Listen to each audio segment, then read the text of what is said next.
Good evening, everyone.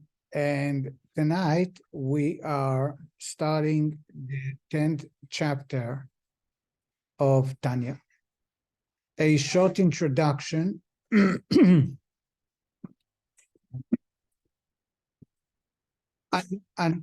Until now, we have discussed the two souls and their purpose, their location, and what are they looking for.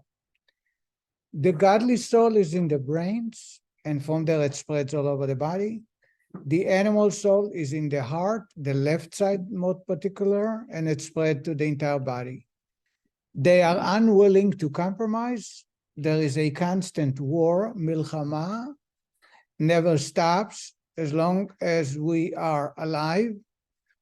And they are each looking to rule the entire body, like a city, unwilling to divide and share, rotate, it doesn't exist.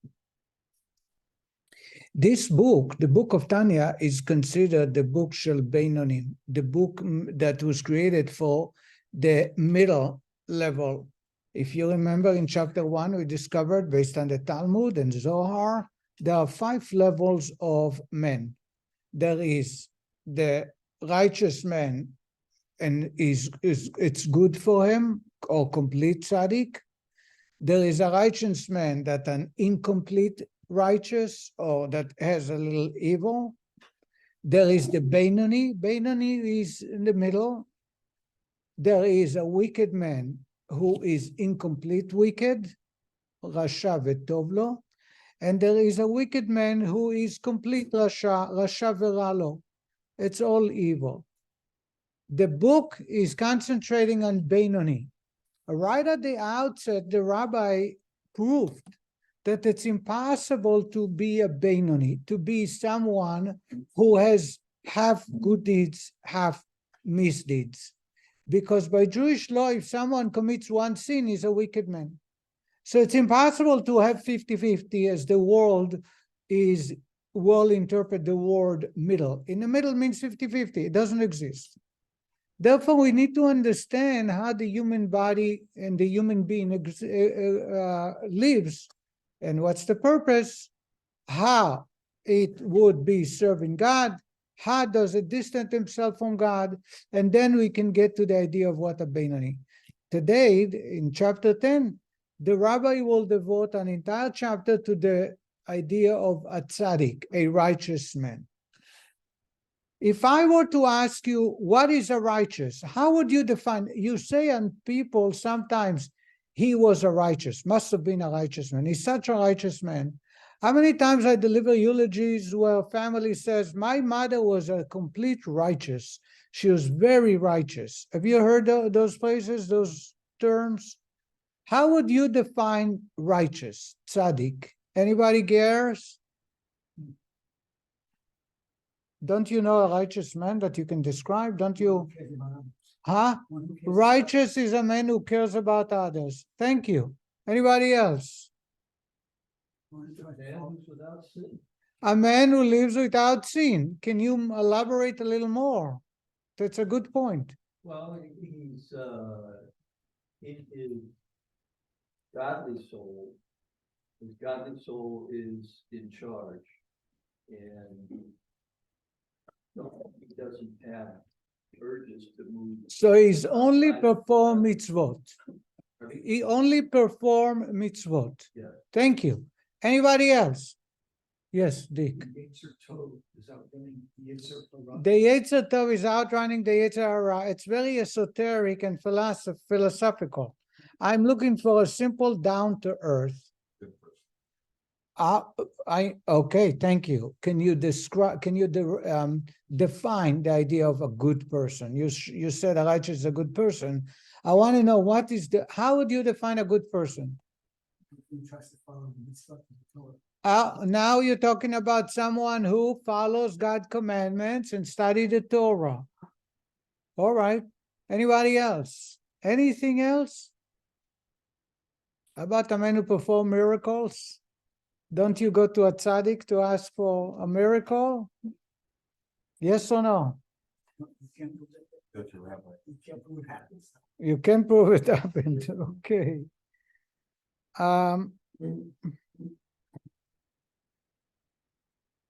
We will define the idea of a tzaddik, who is someone who had eradicated evil.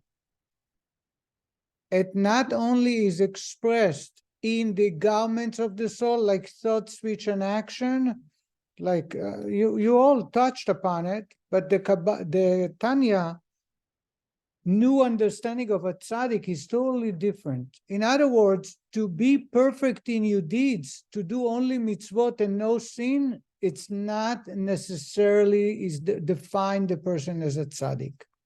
A Beinoni, as we'll discover, is the same. Will never commit any sin, only do mitzvahs. A righteous man is someone who had eradicated his evil soul, has no desire for evil, does not think evil, does not speak evil, does not do evil. All three garments are the expressions of the soul, and the brain soul, the human being, is in full control by the godly soul. So if somebody is to give him a negative thought, a thought that's not Torah way, he can't relate to it. He's not going to be able to. There are many, many examples in the Torah. I'm going to show you some examples to express what a tzaddik. I think it's a good introduction so we can flow with the chapter a little faster. There are stories in the Torah that do not make sense.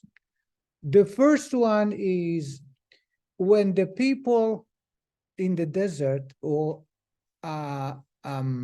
complaining about the manna. We just read it in Be'alotcha about 5 weeks ago in the Torah portion.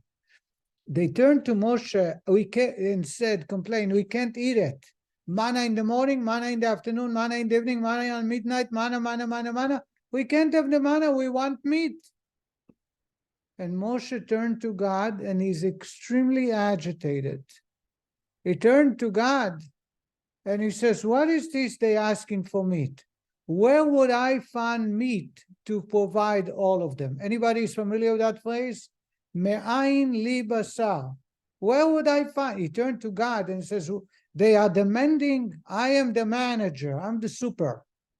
I should provide them with meat. Where would I find meat for them? And he turned to God and says, if you slaughter the entire, all the birds in the universe, and if you are collecting all the fish in the ocean, will it suffice? Will it provide enough for them?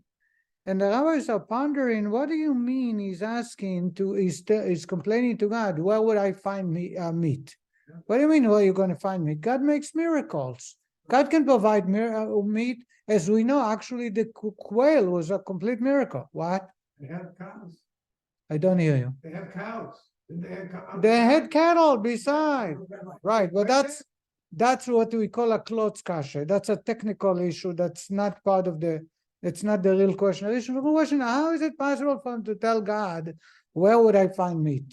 The amount of taste of anything you wanted. Right. So they can say, I want to taste meat, they would taste meat. Right. So their complaint is, so for that we have an explanation, that because people eat with their eyes as much as with the mouth. They did tests. Blind people. Have you heard of the blind restaurants? Never heard of a blind restaurant? In Tel Aviv, they have one.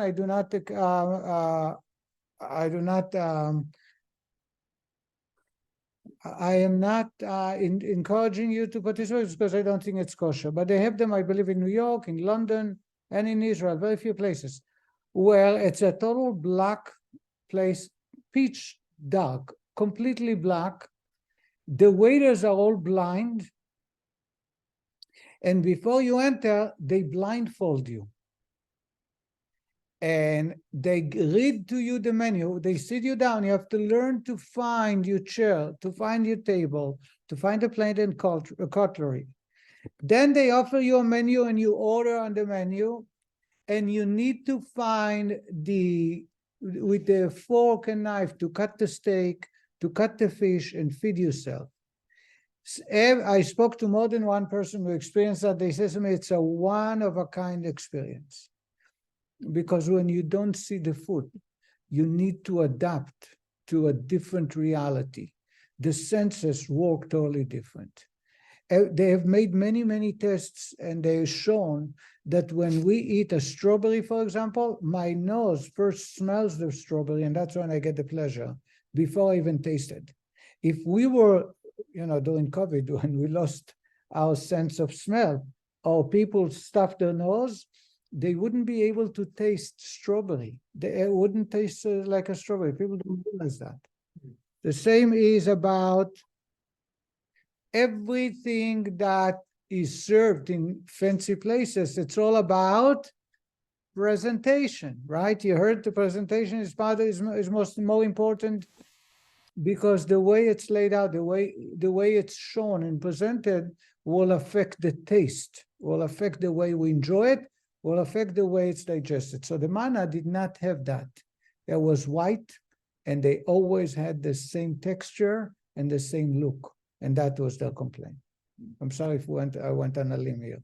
But according to Kabbalah, when Moshe turns to God and says, Me'ayin li basar, where do I have meat? He wasn't questioning God's ability.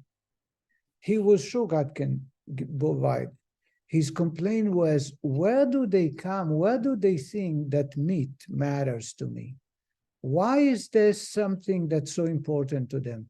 He could not fathom that people are unhappy due to the menu of their dinner, supper, and breakfast. And that's what he refers to. He was so far removed from worldly pleasures, being a tzaddik, that it's not even a minor issue. It was a non-issue.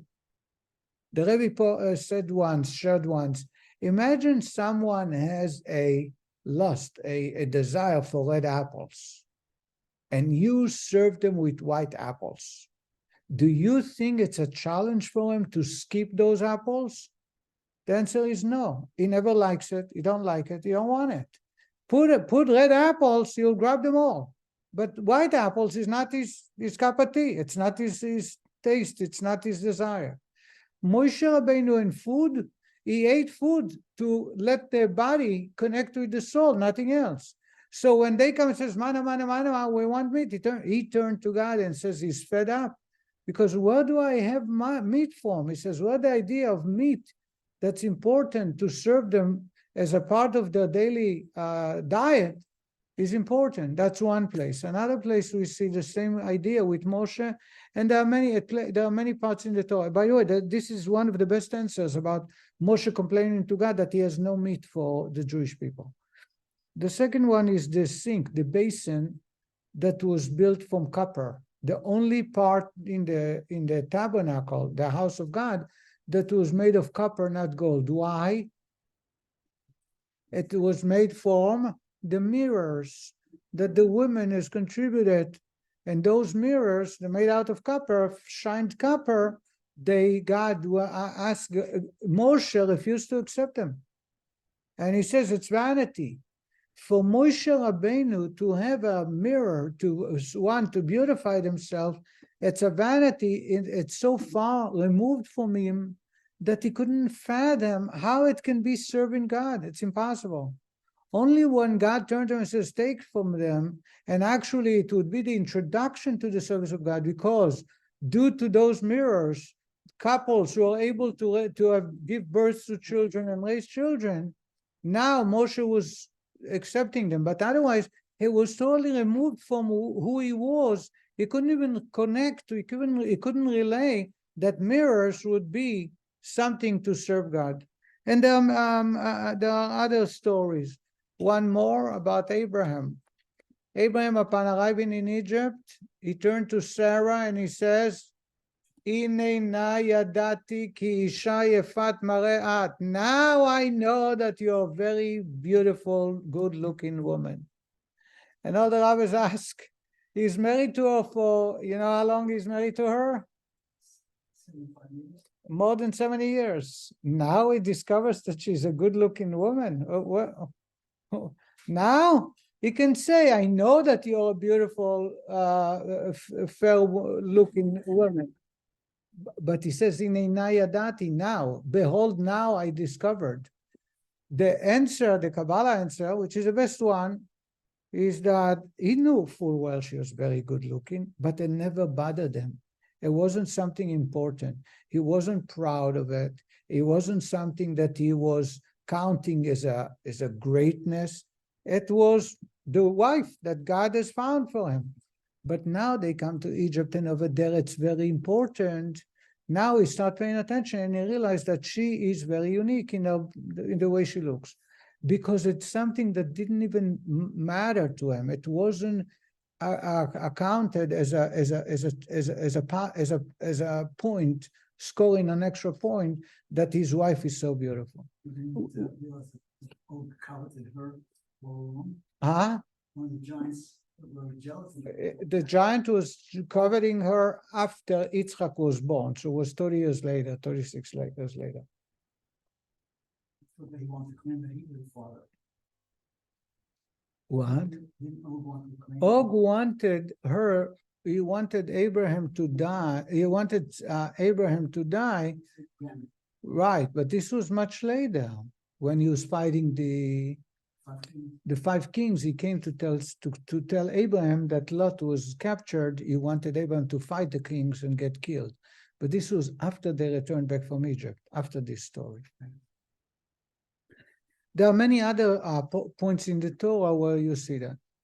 So again, and the idea of a tzaddik, righteous man, is someone who is devoid of evil desire. Animal soul is the evil desire. It's not there. The person is selfless. The person is dedicating all his or her life to serving God. And that's what a tzaddik is. So the tzaddik may be famous or not famous. The tzaddik may look like someone who studied Torah all day, perform miracles, does only mitzvot, but that's not what defines a tzaddik. A tzaddik is defined as someone who has no animal soul. Now let's read it in the introduction and then the text.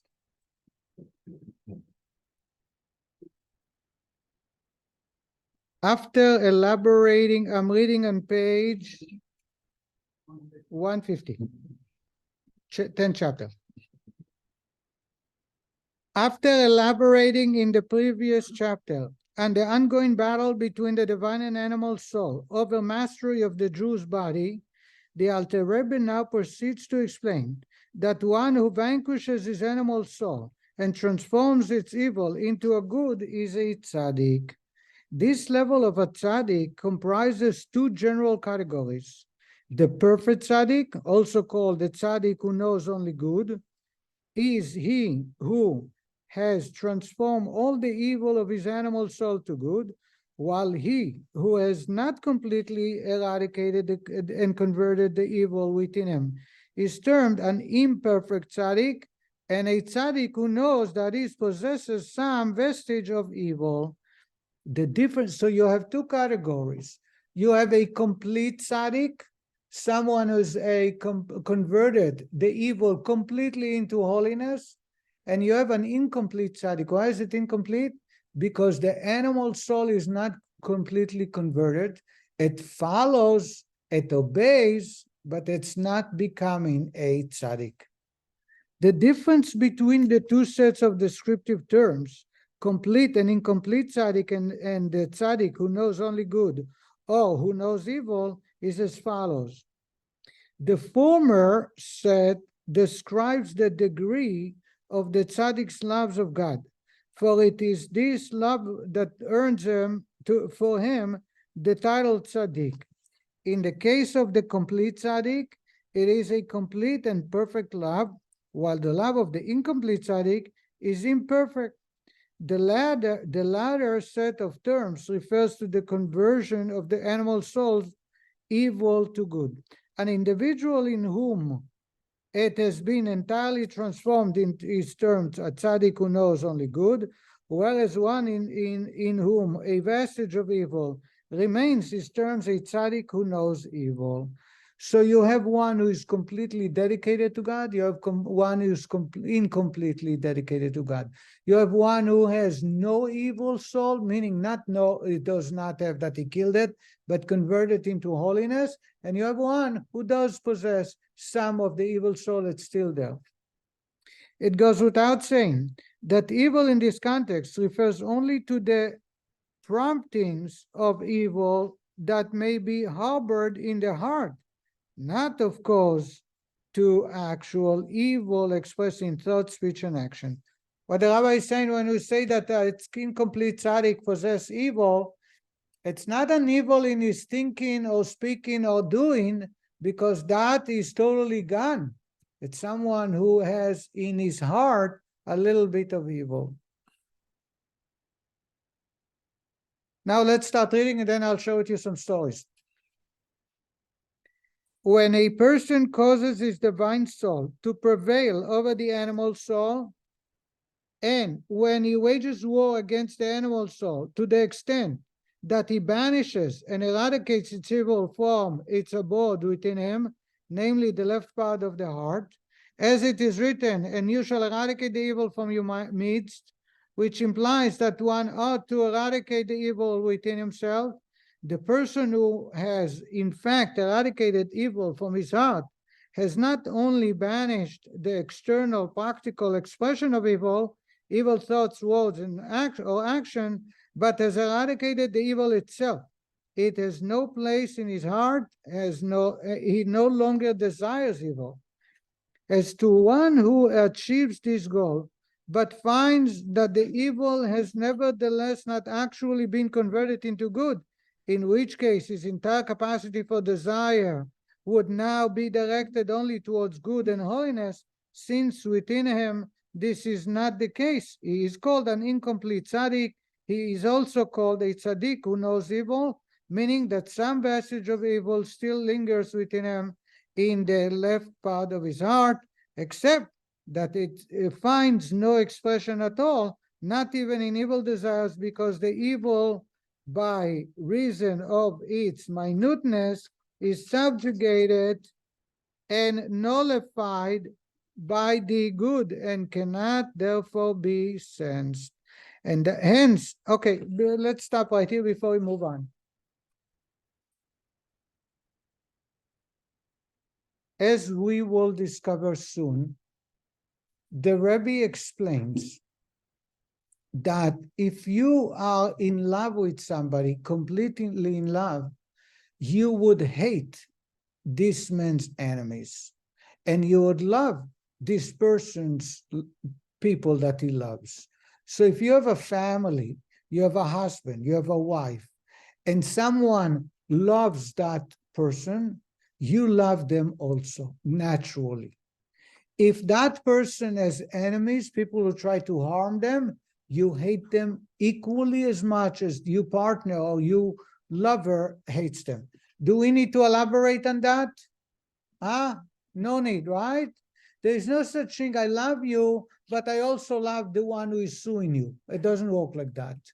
It is impossible to say, I love you, this person, but the one who abused you, that you took to court and he has to stay away 200 feet away from your house, I also love him too, because I'm trying to make peace here. It doesn't work like that.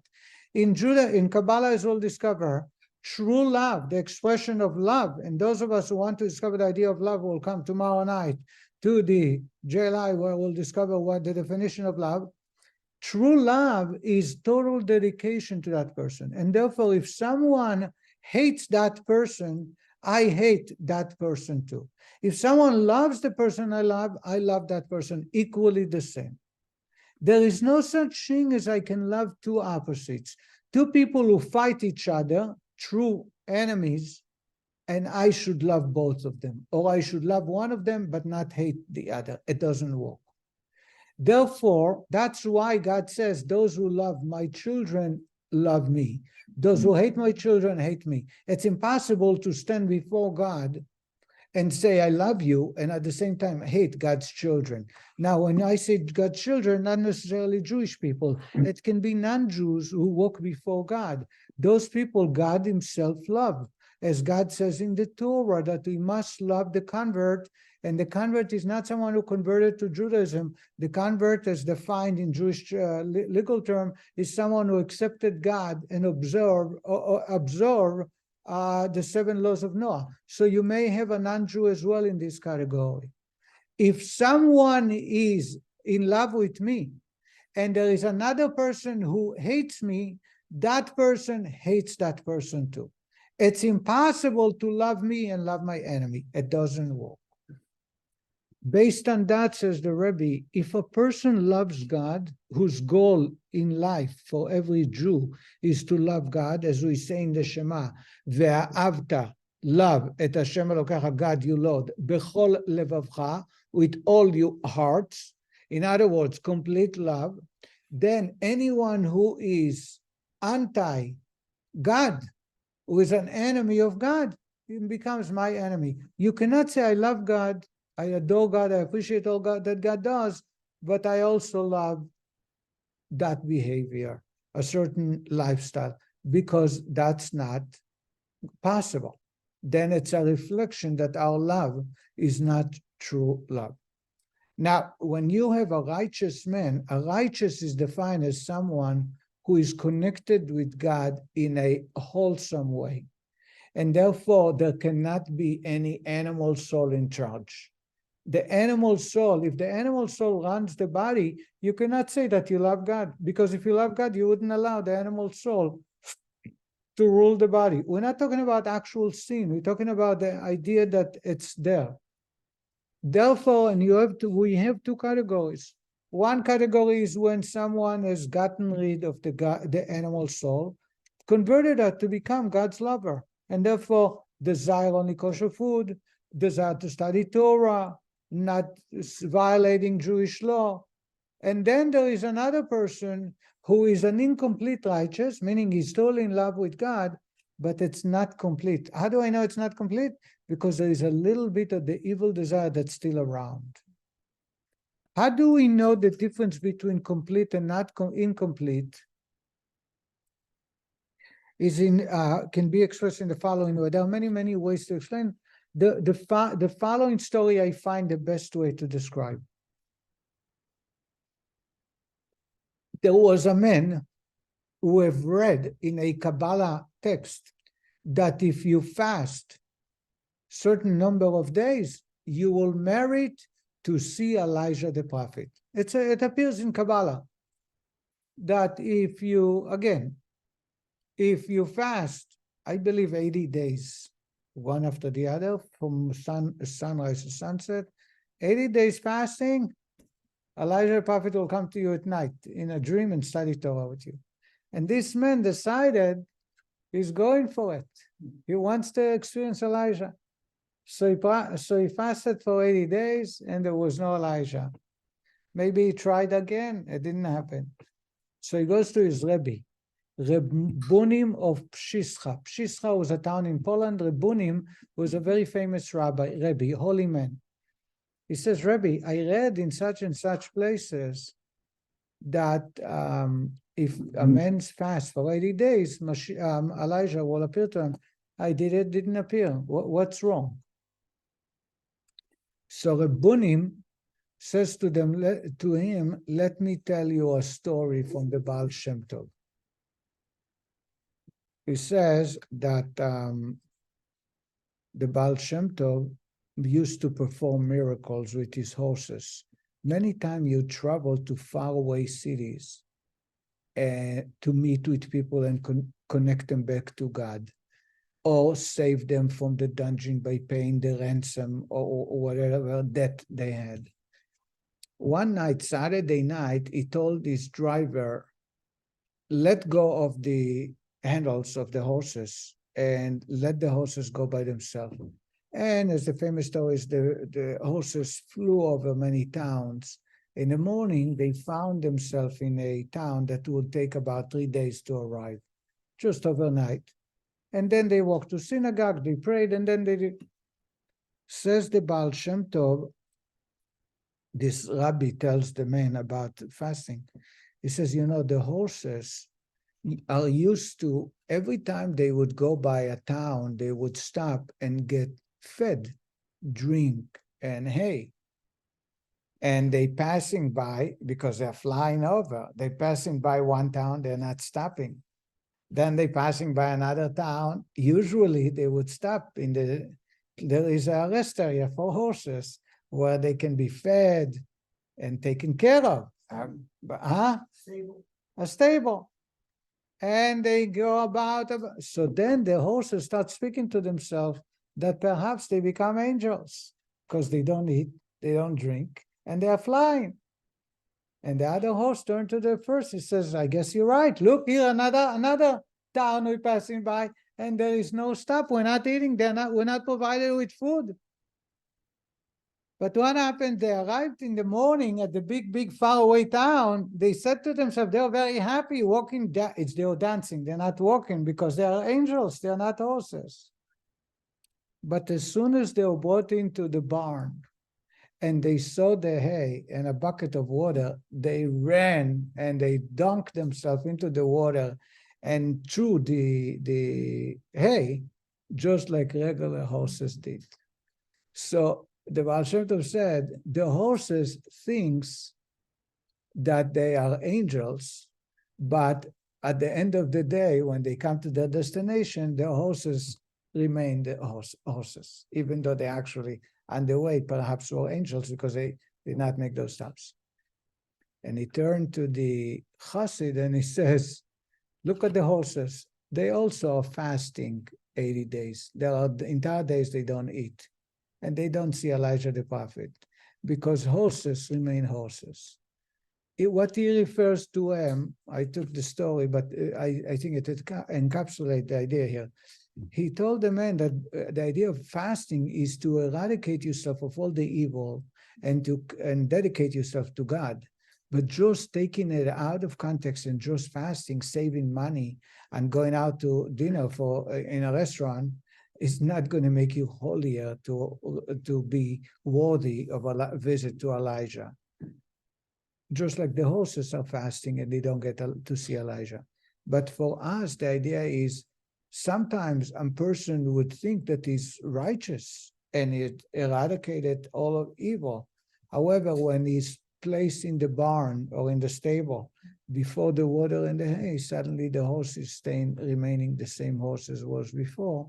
And now we can tell for sure that the animal soul is still there. So you have an individual who has eradicated, I don't know how they feel because I was never a righteous man. But you have a righteous man who has converted the animal soul, make the animal soul want what the godly soul wants. To explain the idea, again, there is another way. Imagine two people get lost in the forest and they meet somewhere in the middle.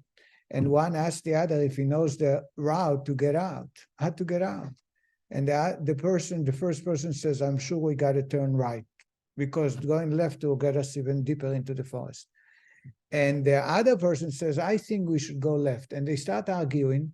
And the guy that convinces that to go to the right is able to convince the other person to go with them onto the right side.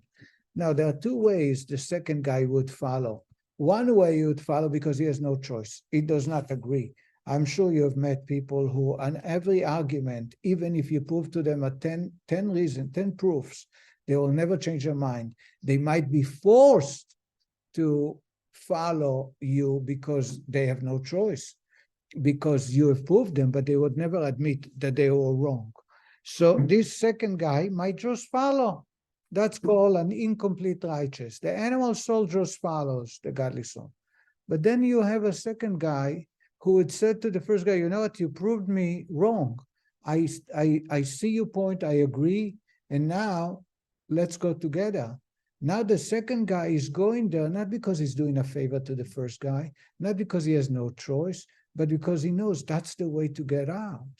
That's the complete tzaddik. A complete tzaddik is someone whose animal soul was able to absorb the idea that the best thing for it is to serve God, is to desire and enjoy not a good coffee, not a good chocolate, but a good Torah study, a good deed to help somebody, to socialize and inspire others. By doing so, is able to so to say, convert the animal soul. The incomplete tzaddik, again, there is nothing to do with committing sins, but the animal soul follows, not because it knows it's best, but because it realizes it has no choice. So to say, is forced to do what the godly soul wants.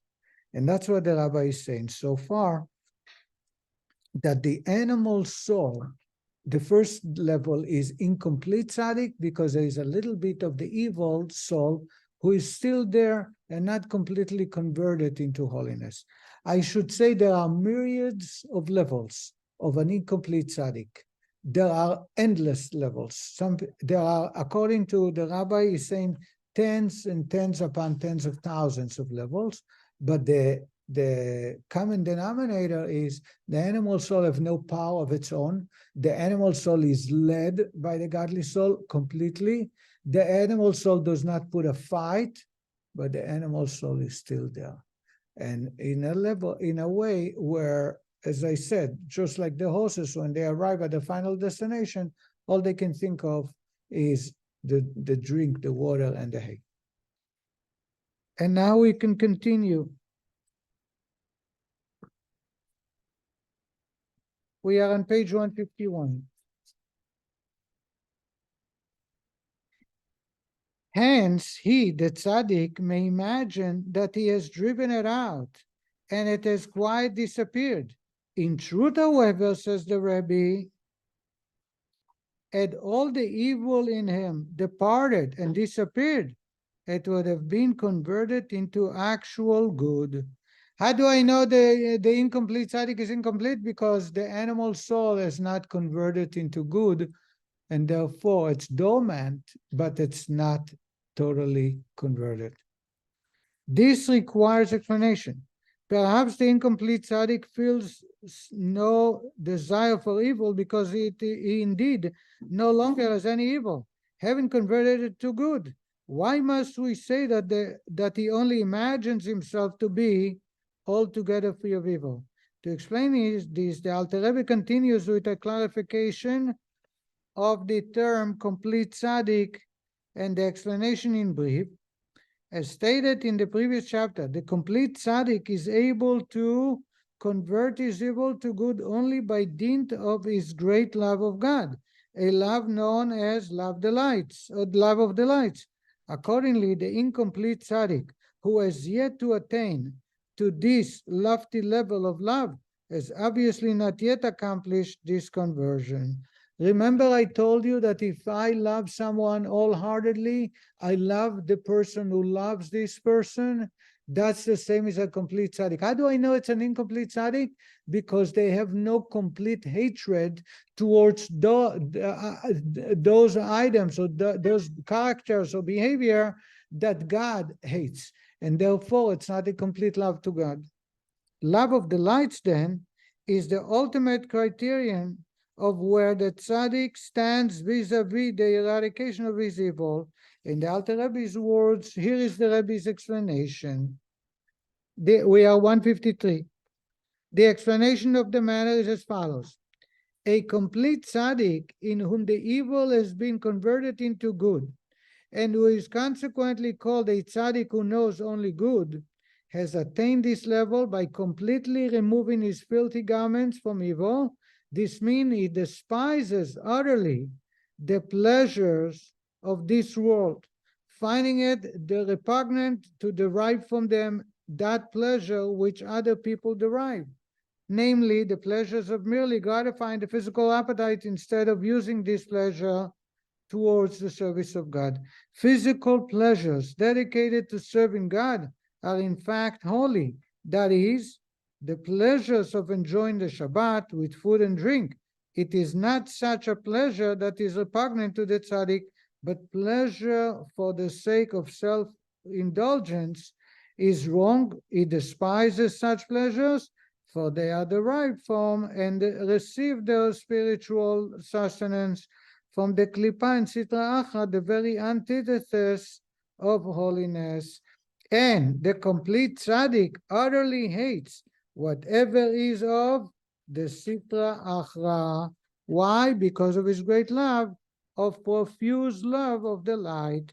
What the rabbi is saying, I hope that you can follow, that whatever God loves is what a tzaddik loves. If the tzaddik does not have complete hatred towards that which God hates, then he's not a complete tzaddik, because he has no full love for God. And that's why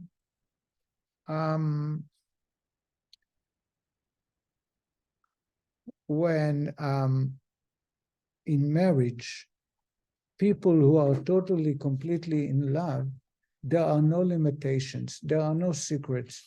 There was once, he's no longer alive, a person who, when the internet started, he would tell his wife that he has before the cloud drive began, he calls it a heavenly love. He fell in love with somebody, either a male or a female. He was a married man. But he said to his wife that it's a secret that he keeps to himself, and it's only on the internet. It's only, he called it heavenly. And it's a secret that nobody shares with nobody, and she couldn't figure it out. And she came to me asking me about that, for fear that it can develop. Apparently it was a person out of the country, I think. For the fear that he might leave her for that person. So I turned to the husband and I said to him, when you married your wife, you gave your heart to her? He said, of course. Do you love her? Of course. I said, if you love her, it's impossible for you to love someone whom she hates. Even if she don't know who the person is, I guarantee you she hates that person. Because if your wife had told you the same thing that you tell her, you would say the same thing, I hate that person. Then this is totally cheating, literally cheating, and out of line, unacceptable. Because in the marriage of a husband and wife, there must be complete love. Complete love means if someone is hurting my wife, if someone is saying something wrong about my wife, even if he's right, I would not allow them to do that. I will not let them speak that way. Simply for simple reason, because I love those who love my wife and I hate those who hate my wife. As simple as that. Same is about God. Once we create a love of delight, meaning a bonding with God to such a level, once a tzaddik reaches that level, then anything that's not loved by God is not loved by me. So if I have a desire for food, not on Shabbat, on a weekday, then that's a good proof that my love for God is not complete. In other words, sometimes you can tell about a person's connection to God based on their day-to-day behavior. They can tell you all they want, but if they love non-kosher food, assuming they understand and they know, not always people know. There are many parts of Torah law that people are not aware of, but we are dealing with people who are aware of Torah law. If they do not despise a sin, if they do not enjoy serving God with a mitzvah, then it's impossible to say that they are completely in love with God. So complete righteousness is someone who has only love for God and despises anything that God don't like. An incomplete righteous is someone who is full love of God, but the evil is still there. A little bit of the negativity still exists. It does not have the power to make the person sin, but it's still there. That's not only for the person.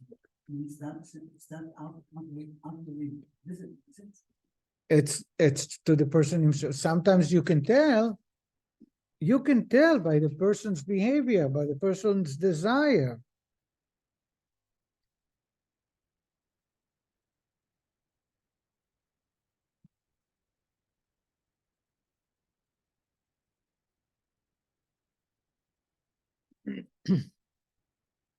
There was a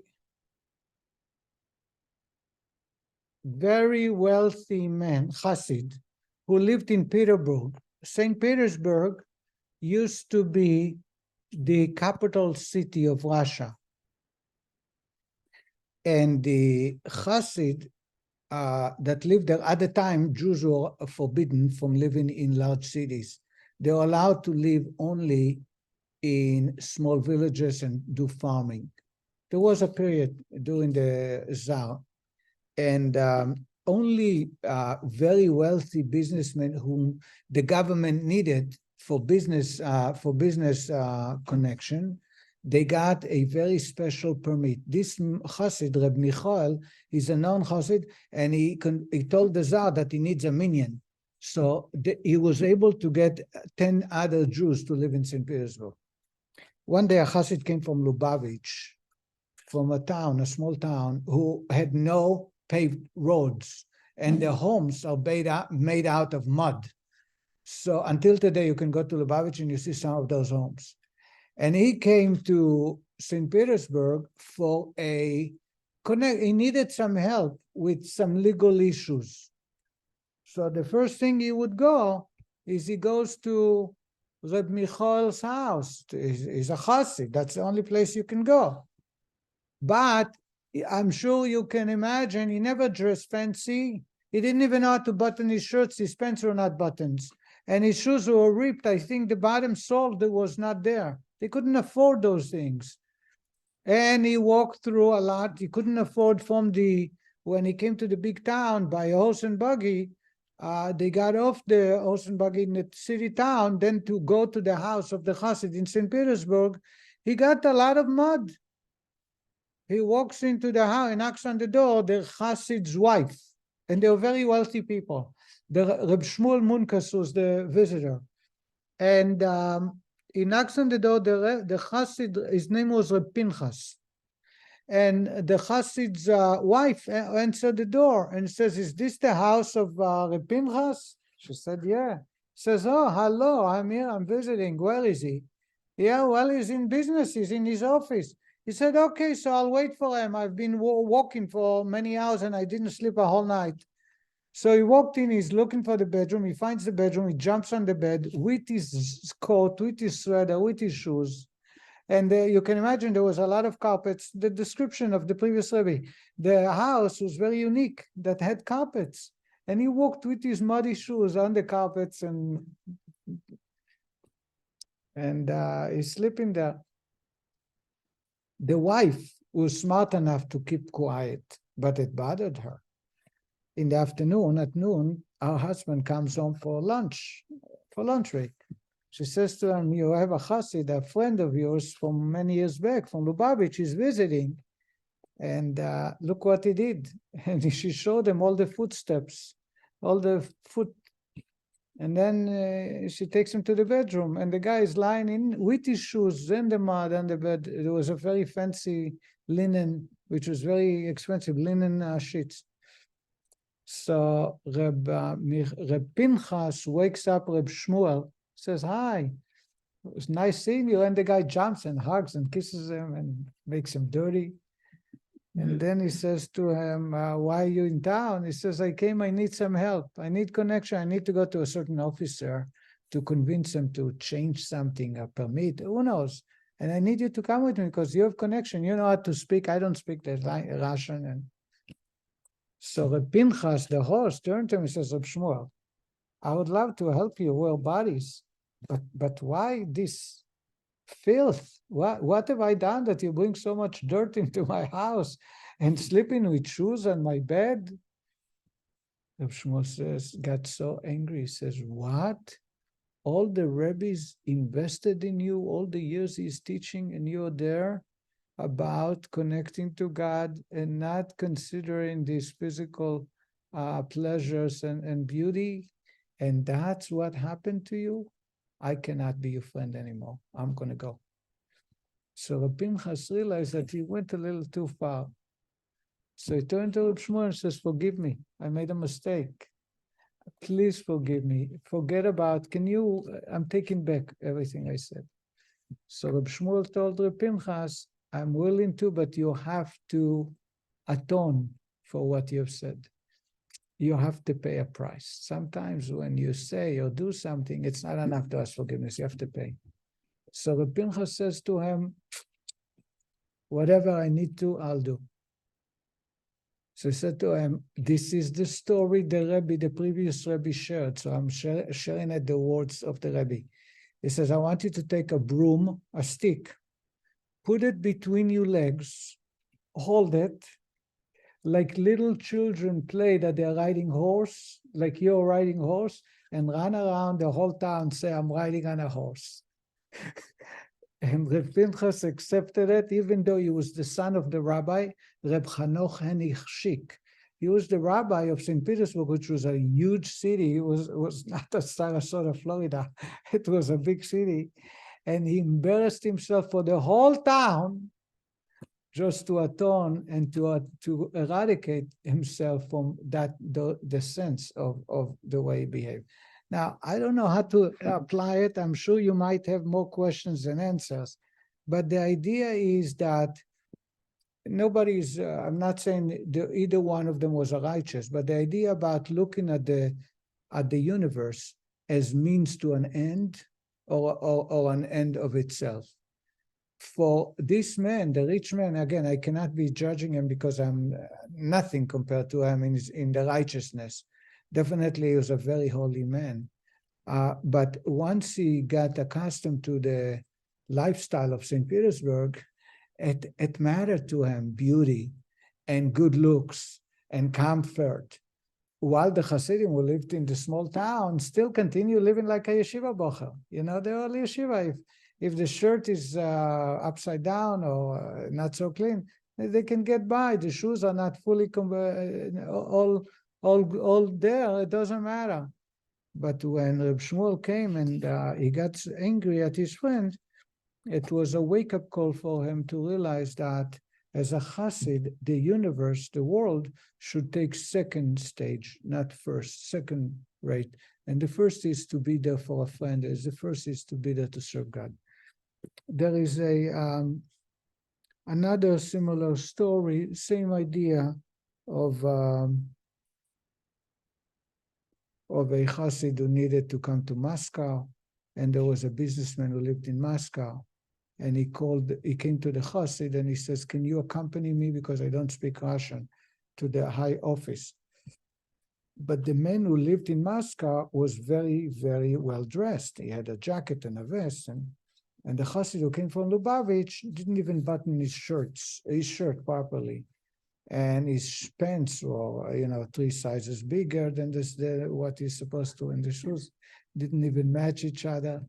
And as they were walking in the middle of the street, Reb Michael, the Chassid, the businessman, turned to him and says, I'm embarrassed to walk with somebody like this, like you in the street. Can't you straighten up your shirt and tuck in your shirt and put your pants properly? And the other Chassid says to him, gosh, look what Moscow did to you. It took you out of godly way and made you a businessman. I just can't be with you. And he started walking away, and the Chassid begged him to come back, and he realized that he had gotten a little bit far from where he should be. And that's the idea of even incomplete tzaddik, where the worldly issues are no issue, because for God it's a non-issue. The world is here to serve God. God has given it to us as, so to say, a stepping stone to come closer to God by dedicating ourselves to God, but not to enjoy it, and not to say we must have it, and not to get depressed if it's taken away from us, God forbid, for a day or two. But rather, it's all means to connect to God. And that's the idea of a righteous man who is in love with God. Complete righteous man is completely in love with God, that even the animal soul is in love with God. Incomplete righteous man is a man whose love for God is not complete, because the evil soul is still there, but sometimes can wake up until you put it back to sleep. I would like to stop here, and we'll continue next week again. Thank you very much. Bye. Did you Thank you. Thank you.